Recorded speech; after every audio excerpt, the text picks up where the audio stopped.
Hi guys.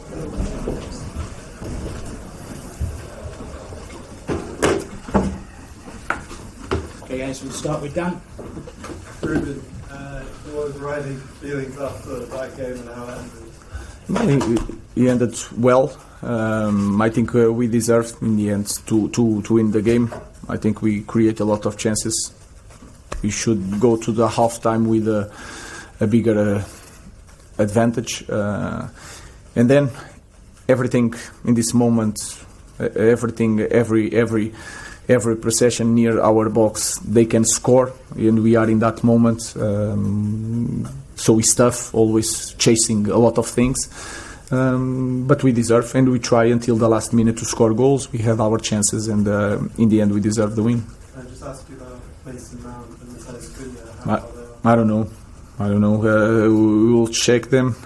We need that guys really bad to be really competitive. Rob? You said yesterday, Ruben, that sometimes you love your players and sometimes you hate them. You can't fit in the middle. I imagine you went through all of that. Yes, some moments, but when they put the effort, I will always love them. Even when Ahmad is missing that kind of goal, I love Ahmad if he's giving everything. And I think that is we need to understand that we should have always be on this level of effort, because even in the game we play well in the beginning. I think we struggle when we change the characteristics of the players, because the match is not so perfect and you can feel it. The team struggle a little bit, especially in the second half, but the effort was always there. We try to put the ball in the box. We put more people inside the box, not just around the box to play the ball. So some of the things that we worked during the week and spoke about, they were doing that. They were focused in the game.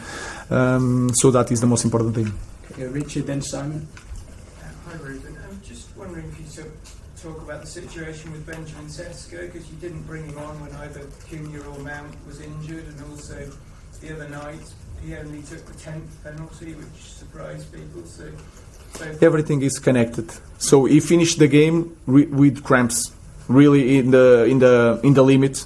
That's why we protected Ben from the penalties. And today was that reason also, because Josh is also a striker, he's an international striker. But I was thinking that Ben, during the preseason, he didn't do 90 minutes. And he did that even against a 4th division team. He did that on Wednesday. And with the problem of Cunha, you don't know if that full game in the middle of the week has something to do with the injury today. With the problem with Mason Mount, I was not risking another player, not knowing if they are able to play so many minutes. So everything was connected. The penalty, the game on Wednesday, and the number of minutes that I was thinking to put Ben today. Ruben, you say that it feels like the opposition can score when they get possession around your box, but one of the reasons for that is that your goalkeepers keep making mistakes. And I realise that everybody makes mistakes, but the goalkeeper in particular. Is that a problem? Because that undermines confidence, surely, in your defence. Guys, they are humans, and if you Manchester United, everything is in use. Everybody talk about the goalkeeper, and you can see I can change the goalkeepers and the situations happen. We are in that moment. I think it's hard to be a Manchester United goalkeeper in this moment. But if you look, the first goal, we can defend better the box. We suffered a quite similar goal against Fulham because we don't do the full rotation of the team when the ball is in the other side. All these small things has nothing to do with the goalkeeper. Players are struggling a little bit with all the things that around the club. That is normal. So it's not just the goalkeepers. I think everybody has to improve.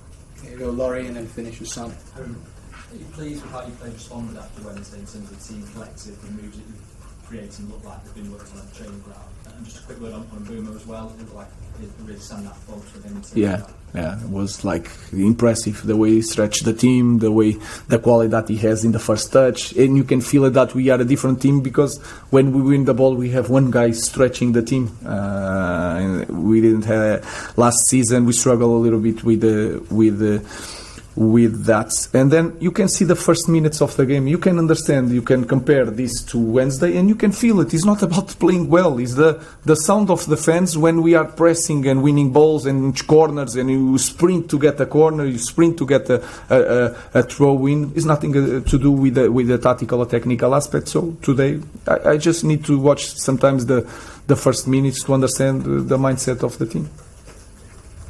Everyone's looking for this turning point, and obviously this is a small step. I mean, when will you know? When will you see that this is what you want?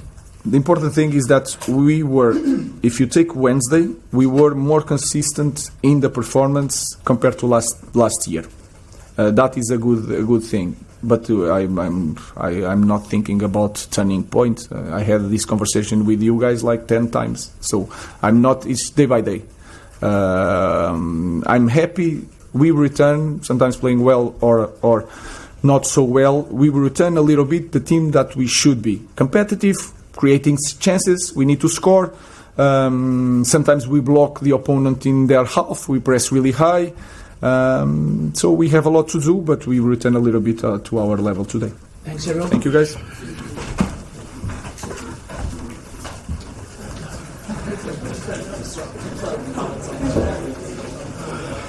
Oh, right.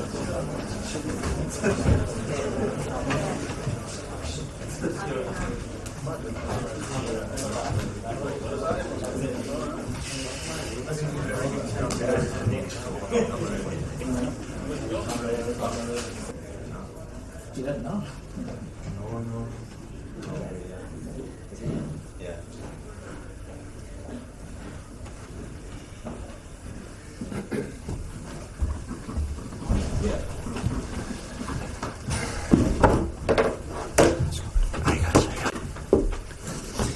Okay, guys. Thanks, Scott. Yeah, must be very proud of both streets as well and how it came in. Yeah, I think mixed emotions really. I think immensely proud of the group, immensely proud of the players, the fans, football club in general, to be fair. Coming to a real tough place, and I thought our second half performance was nothing short of incredible. Showed absolute humongous character after a really, really tough start. Certainly the first half, it was tough against a really, really good side, and we had Martin to thank, probably just getting in at half time at 1. Second half, I thought, like you said, we was top really. And then the other emotion that you have is you're gutted, and I'm gutted for the fans, I'm gutted for the players and the group really, because the game gets decided on a last minute VAR call that obviously makes us not gain the point that I felt that we deserved really. What were you feeling on that call? On the average end, I suppose? I don't know. I think it's a tough. I always felt that, or my understanding of it is obviously on-field decision. It needs to then be clear and obvious. I think the Arlo's played for it really well. Don't get me wrong. The pull was there, and that happened before it. I felt that Jayden got a tug early from Diallo that then gives him a yard to get in front of him, and Jayden does clearly pull his shirt. But obviously it then goes to the ref don't give it, the linesman don't give it, who's 10 metres away. A guy 100 miles away in a van has decided that it's a clear and obvious error from the ref, and then obviously it's a penalty. But if you've seen the stills as well, the Lal Foster offside, But that's the way the game is. The game's going that way. I said it downstairs. It's going to become the most sterile game there is really. I think we're probably months or a year away from not celebrating goals. I stand on the touchline, you score a goal, and I feel like there's a million things that go through your mind. Checklists. What happened 3 minutes before it? Was that offside? Did he stand on his toe 2 minutes before we've gone for on goal? Is it offside? We need to get the computer out by the millimetre to check whether it is offside. Linesmen and referees really are slowly becoming redundant, and the game's become, it's being reffed, and every phase. I think we live in a world of perfection, don't we? Everyone wants perfection, and social media brings that. I think we want perfection in a game of football, which I just don't agree with, but it is what it is. Yeah, obviously frustrated now, but when you do look back at it, a lot of positive take from. Massive positives, yeah, massive positives. First half, First half's positives as well, to be fair, because we really struggled, and I could see that. Second half, like I said, I'm gutted for the group. I'm immensely proud the character that we showed to come here, to get back into the game, to then go behind in the way we went behind as well. That could have been a hammer blow for us. It wasn't literally practically the next phase from the goal kick. It was boom, and again at that moment that can be really. That could be a hammer blow for a team. We then got back into it. So yeah, look, I thought we was competitive today. I thought we showed real fight, which we have over the first 3 games. What encourages me massively. Still loads of learning, still loads of improving, but yeah, I'm encouraged. Frustrating was conceded that set piece for the first goal. There was a lot of issues in the corner. Yeah, it was frustrating. Yeah, our setup was wrong. Really, I think that's where the problem was, and it was frustrating. We knew there were a danger on set plays. A lot of bodies, big targets, and it was frustrating. So yeah, disappointed with that. That fostered during the week, didn't we? I think it's very fortunate to get second as well. I know, yeah. I mean, he scored last week as well, which was you could say. I think that was VAR as well. I think that was someone else who said. I don't know whether the ref gave that on the day, but VAR said it was a foul as well. And he had a goal there. He's had 2 goals today. One, obviously, which if it's offside, it's offside. However small the margins are, then. But really pleased that he got a goal today. Really pleased. Deadline day on Monday. Where are you at?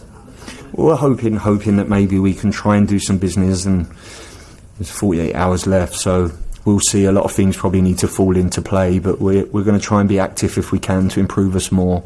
Maybe some players leave as well, so it'll be a busy couple of days to see what happens. I think as always, Matt, look, at this present moment in time, it's, you know, there's ideas or there's players that we like, but until them players are actually with us and signed, I wouldn't want to comment on any player that wasn't with us. Okay, any more? Yep, sorry, one at that. Hi Scott. Hey. Were you surprised at how little control and stability Manchester United had today?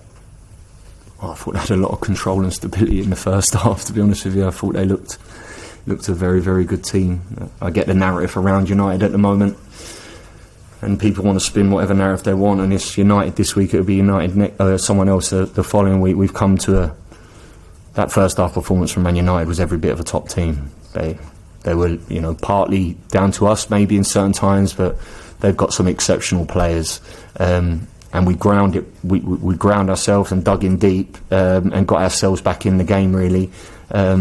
But yeah, that's where I see the reflection on United today. Yep. Hi Scott. I just want to return to your comments on VAR. It sounds like you're saying that it's kind of ruining the game. Do you think that the game can become less popular because of VAR? And is there, how do other managers feel about it? I don't know how other managers. Look, I referenced this 4 or 5 years ago when VAR first come in, and I understand. Like I said, I think that ultimately what it comes down to is the world we're in, and the world we're in is perfection. Whether it's a filter on your phone to make you look a little bit better, or whatever it is that's what everyone wants in life. They want perfection, and we want the game to be this perfect game. This game, I've been in the arena, is going at a serious pace. It's a contact sport, and there's decisions that you have to make at milliseconds. But now we can break it down, we can slow it down. He stood on his toe at that moment, so we'll go. It's just, that's the way the game's going. It's becoming even more theatrical at times. You know, the refs are coming onto the pitch now and having their say and letting everyone know why their decisions are made, why they're not. The game's become a very stop-start in certain moments, and like I said, the emotion of the game is probably coming out of it because you just don't know at any moment what could have happened. So, well, what can happen? It's becoming a bit like NFL. Yeah, probably is. Yeah, but NFL is a set play game. That's where it's different. Football is a 90-minute flow of a game. NFL is one play, and then you have 3 minutes to discuss the next play. It's broken down. Football is continuous. Football has a flow to it, and fans have a flow, and you can see things, and you make decisions, or the ref makes decisions, or whatever it is. So that's obviously changing. And yeah, that's the way it is now. Okay, thank you. Thanks, guys. Thank you.